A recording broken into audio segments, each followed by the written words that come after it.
Hi everyone, I'm Karan Bansal. Over the next 30 minutes, I want to share a pattern I've been using to keep AI coding agents from doing dangerous things on developer machines. It's called hooks, and honestly, it's the most underrated feature in the entire agent ecosystem. Everything I show today maps to the OWASP top 10 for LLM applications, and every line of code is MIT licensed and on GitHub. Let's get into it. Quick context on me: I run AI at Armor Code today. 10 years in cybersecurity before that. I was a founding engineer at Avid Secure, which got acquired by Sophos. But the reason I'm here is the open source work you see on the right. Claude Code Hooks is the toolkit we will look at today. And the patterns work for any agent framework, not just Claude Code.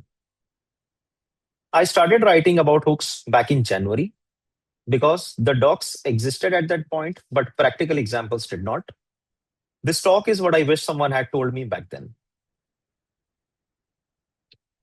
Here is the problem in one slide. AI coding agents are not assistants anymore. They run shell commands, they read and write file across your entire machine, they fetch from the web, which is a data exfiltration vector and a prompt injection vector at the same time. They call third-party tools through MCP servers that you may not have audited.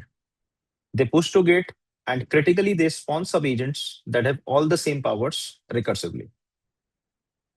Every one of those moves is the model's call based on its reasoning, and the loop runs at machine speed, dozens of tool calls per minute. So, whatever your security posture you had for human developers, it was already insufficient. For an autonomous agent making decisions at machine speed across the surface, it's nowhere close. So, what do we do? That's the whole talk.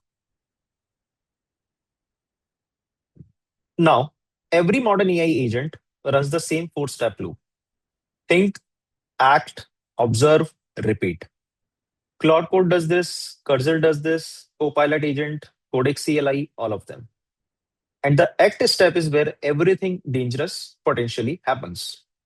That's a shell command, a file write, a package install, a web page, or it could be a lot more. So the key insight here is that security has to happen between steps, in the gap between act and observe. Not before the agent starts, not after it's done. The gap is where hooks live.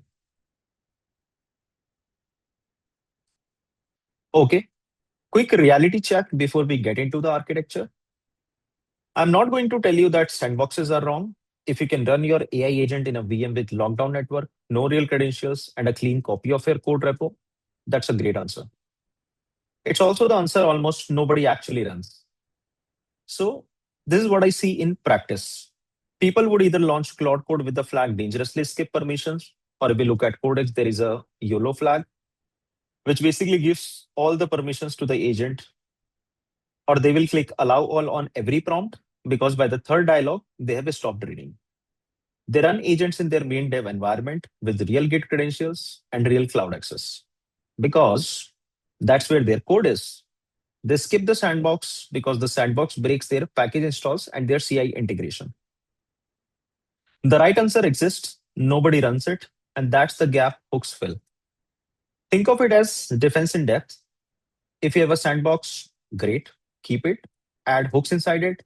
If you don't, hooks become your primary lines of defense. And honestly, that's much better than what most teams have today, which is nothing. Now, this is the Claude Code hooks lifecycle. And honestly, the structure looks pretty much the same across every modern agent.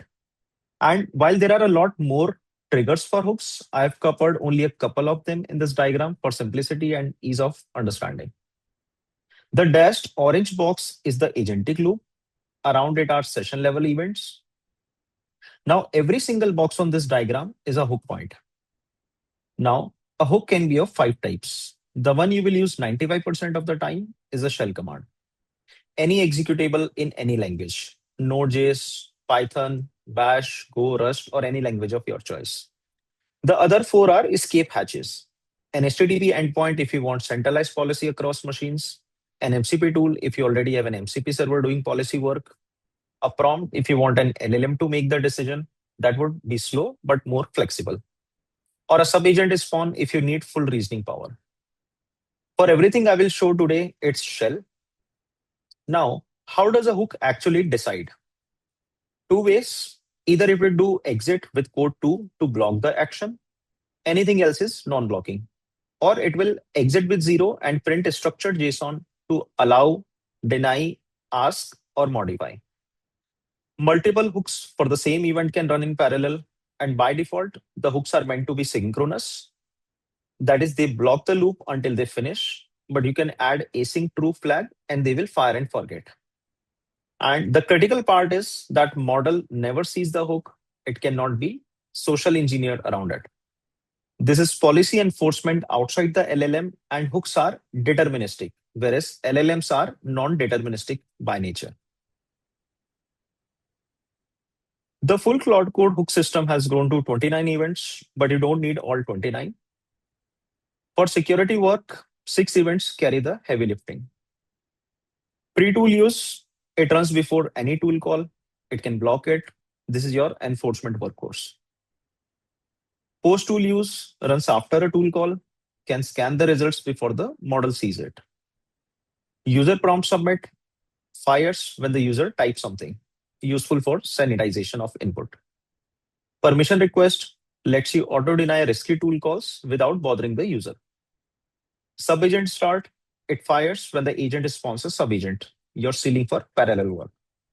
And instructions loaded, this one is newer. It lets you audit when Claude MD or rule files load into the context. It is very useful for catching prompt injection through dropped files. These 6 are the building blocks for the OWASP risks we will cover next. Here is a hook's entire job. 2 JSON blocks. On the left, the input. Claude Code hands the hook this JSON on the standard input when the agent tries to run rm-rf, which is one of the most dangerous commands. It tells the hook the tool name, the actual command string, the working directory, the session ID, everything you need. On the right, the hook's response, permission decision, deny. It tells Claude Code to block the command. And the reason gets passed back to the model so it can try a different approach. Now notice what's missing here. No SDK, no agent framework, no model. It's just a child process that gets JSON and prints JSON. Which means you can write hooks in Node, Python, Go, Bash, Rust, whatever you want, or you point at an HTTP endpoint and let your security service decide. And because the model never sees the hook code or the decision logic, prompt injection in the user message cannot bypass the hook. Okay, this is the big table. The OS top 10 for LLM applications mapped to hook strategies. Honest framing here. Hooks don't address every risk. They address 6 of them cleanly, and I want to be precise about which 6 and why others don't fit. The 6 hooks address well LLM 1, prompt injection, LLM 2, sensitive info, then LLM 5, output handling, LLM 6, excessive agency, then there is LLM 7, prompt leakage, and LLM 10, unbounded consumption. All 6 have a clear hook-shaped answer because the dangerous action flows through an interceptible tool call. 3 don't apply to coding agents at runtime, and I want to be honest about why. LLM 3, supply chain. When the OS spec talks about LLM supply chain, it means the model supply chain. Poisoned weights, compromised model registries. If you are using hosted Claude or GPT, that's upstream of you. There is nothing a hook can do. LLM 4, data and model poisoning. That is a training time risk. By the time you are running inference with a hosted model, the training is frozen. So this is not addressable at the agent layer. LLM 09, misconfiguration is about the model hallucinating false content, false facts, fabricated library names, made up API calls. Hooks can't catch that because the model is just generating tokens. There is no tool call to intercept. LLM 8, vector and embedding weakness is conditional. It only applies if your agent does semantic search via tool calling. If it does, a vector DB query goes through PreToolUse like any other tool, and you can apply the same patterns. So 6 clean fits plus 1 conditional. The next 7 slides go deep on the ones that matter. Let's move ahead. Let's start with LLM 6, excessive agency. The risk here is that agent has more power than it needs and it tries to use it. The hook block dangerous shell commands at the PreToolUse event for the bash tool. Now here is the shape. A list of patterns, each tagged with a severity. Critical means catastrophic and unrecoverable. High means real damage but maybe survivable. Strict adds cautionary patterns that might have a legitimate use. Now, at the time of configuration of the hook, you can pick a threshold by a single constant. High is the recommended default. Critical alone is too permissive. Strict catches real workflows and frustrates the developer. High is the sweet spot. The reason field is important. When the hook denies a command, that reason goes back to the model. So the agent understands why and it can try a different approach to get the job done instead of retrying the same destructive command in a loop. Notice what's not there. No LLM, no remote service, no network latency, just a regex array and a fast process. About 100 lines of node end to end. Now, this one covers two OWASP risks at once, LLM1 prompt injection and LLM2 sensitive info disclosure. They overlap when injection asks the model to read and exfiltrate secrets, which is actually the most common attack pattern. Product secrets registers for 4 tools: read, edit, write, and bash. For read, edit, and write, it checks the file path.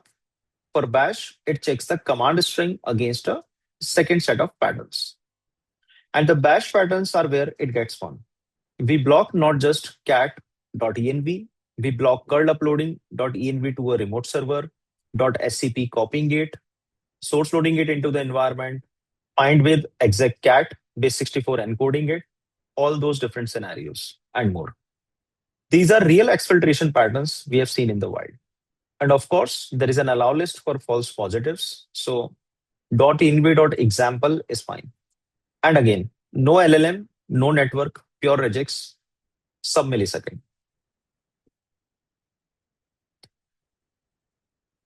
LLM3 in the OWASP spec is specifically around the model supply chain, not the software supply chain of your project.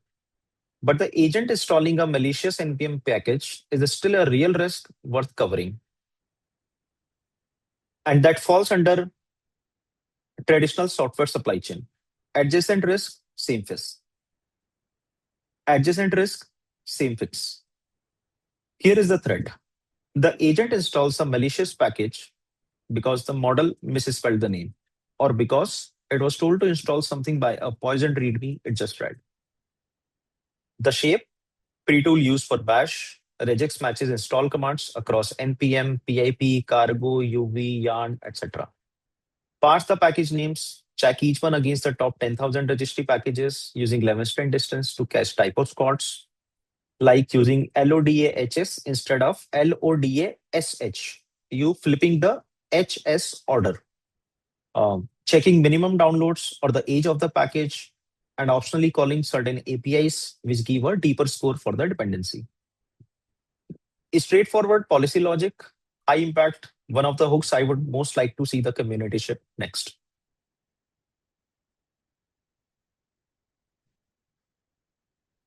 LLM05, improper output handling.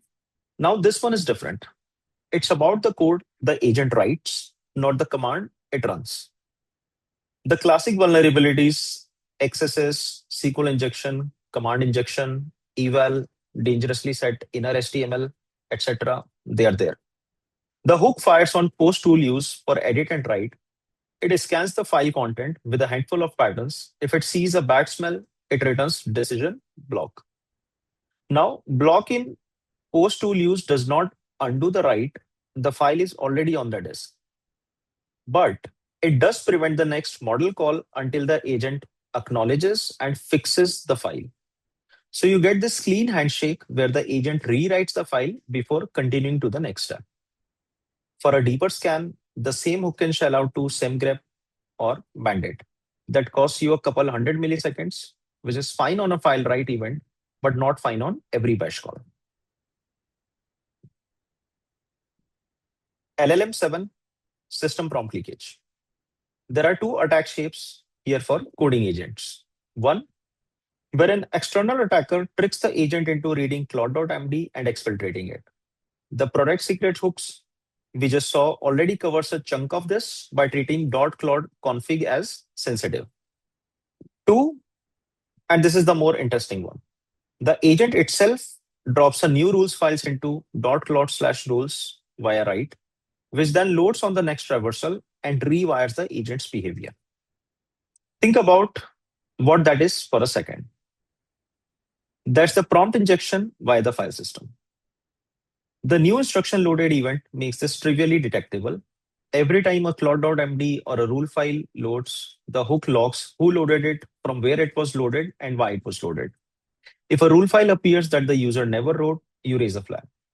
This was not possible a few months ago, but it is possible now. Now, this one isn't strictly LLM 9. The OWASP spec for LLM 9 is about the model generating false content. Hallucinated facts, made up library names, hooks can't catch that. The model is just generating tokens. But there is a related problem that hooks do solve, and I want to cover it. The agent tells you that it ran the tests and they all passed. Did it? You can't tell from the conversation transcript alone because the model can narrate tool outcomes that didn't actually happen. The fix is observability, log every actual tool invocation outside the model's storytelling. An asynchronous hook on every pre and post tool event captures a structured record: timestamp, session ID, tool name, redacted inputs, the decision outcome, working directory. Because it's async, the agent never waits. Your workflow never gets slowed down. You can ship the records off to S3 or OpenSearch on a slow path. Now you can reconstruct any session, diff what the model claimed against what actually happened. Feed that into a code review or use it as a forensic evidence after an incident. This isn't preventive, it's the audit trail you will want when something goes wrong. LLM 10, unbounded consumption. Coding agents have a specific failure mode. The agents get stuck in a loop. It may spawn sub-agents that spawn further sub-agents, burn hundreds of dollars of tokens before anyone notices. Two hooks together could solve this.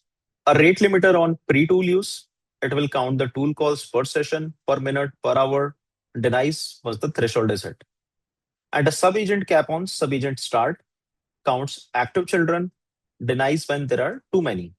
It can also pattern match the sub-agent prompt against the parent's prompt to detect recursion.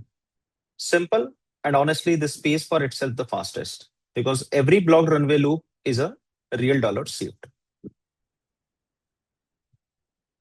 Now, one thing about hook performance that really matters. Hook support two execution modes, and the right choice depends entirely on what the hook is for. Synchronous hooks block the agent loop until they finish. Claude Code waits for them to finish, and this adds up fast. 60 tool calls in a session, 200 milliseconds each. That's a 2 full minutes of pure wait time. So use sync only when the hook has to make a decision. Block this command, deny this file read, refuse this package install, cap this subagent. For these, every millisecond counts because the developer is sitting there. My budget for sync hooks is under 100 milliseconds. Asynchronous hooks are different. Fire and forget. The agent keeps running while the hook works in the background. Use async when the hook only observes. Audit logging, telemetry, cost tracking, scheduled scans, notification, etc. For these, the runtime does not matter much. You can use Python, shell out to a heavier scanner, even make a network call. Same hook system, two policies, picked per use case. The mistake people make is treating everything as sync because the most prominent examples happen to be enforcement.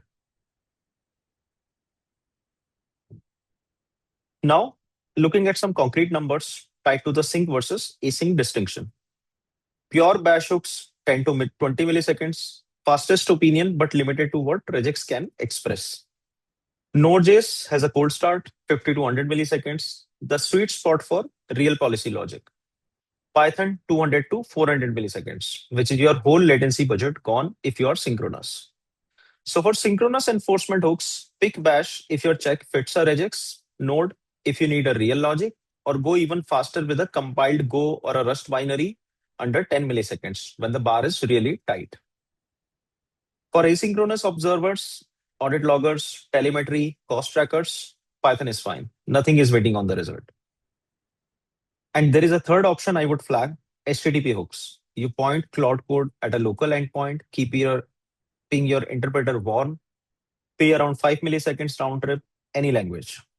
That's how I would build a heavier policy engine that needs database access or shared across multiple sessions. Rule of thumb, pick the runtime per hook based on what the hook actually does, not per repository. A single project can mix Bash, node enforcement, and Python observability hooks happily. Okay, let me show you what this actually looks like. Two screenshots from real sessions. On the left, I asked Claude to do something really innocuous. And at some point in its plan, it decided to read .env product secrets, denied the read, and passed back the reason. Claude saw the denial, understood it, and asked me how to proceed without reading the file. No prompt engineering, no LLM in the middle, just regex. On the right, an agent during a refactor got confused and tried to force push to main. Block dangerous command stopped it cold. Both of these run in under 5 milliseconds, invisible until they matter.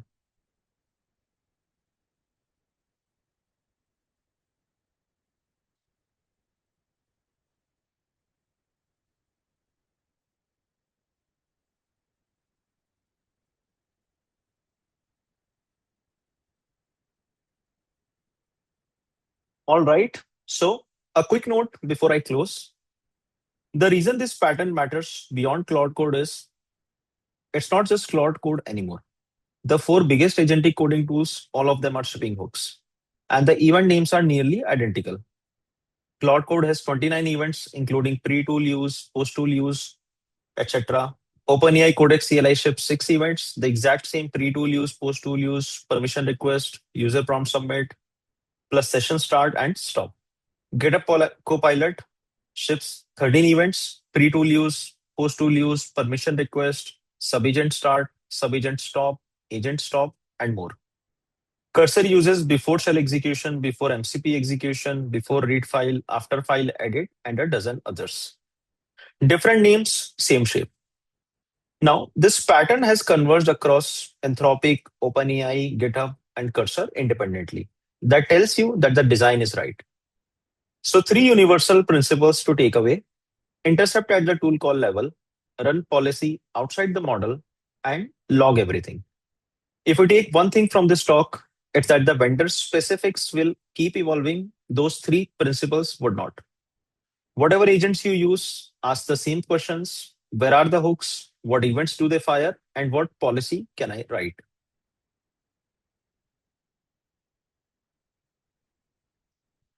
Okay, so a community ask, 5 hooks I would love to see merged. Each one is a weekend project. Each one closes another real world risk for coding agents. Pick anyone, open a pull request, you're on the README. 4 are Greenfield, dependency validator for typo spotted packages, code vulnerability scanner for the OWASP LLM5 output handling risk, instructions audit for LLM7 prompt leakage, and rate limiter for LLM10 unbounded consumption. The fifth, Audit Logger Pro, builds on eventlogger.py that's already in the repo. It turns the debug utility into a real production audit log. Redact the secrets, capture outcomes, ship asynchronously to real storage, critical observability for incident response. If you are new to security, these are honestly some of the lowest barrier contributions out there. The interception points are documented, the test scaffolding exists. You would need just the policy logic. And there is another 12 hook ideas in the repos README that go beyond this. Things like branch guard, test-driven development guard, cost tracker, auto format. If none of these five grab you, that list might.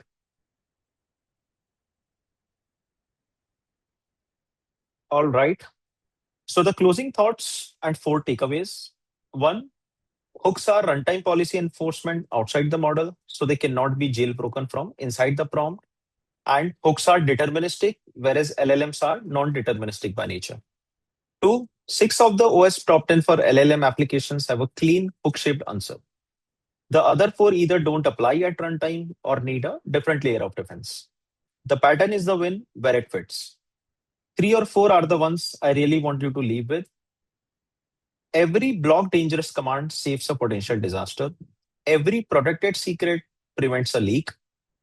These hooks are not glamorous. They fire silently 1,000 times a session, and they are invisible until they matter.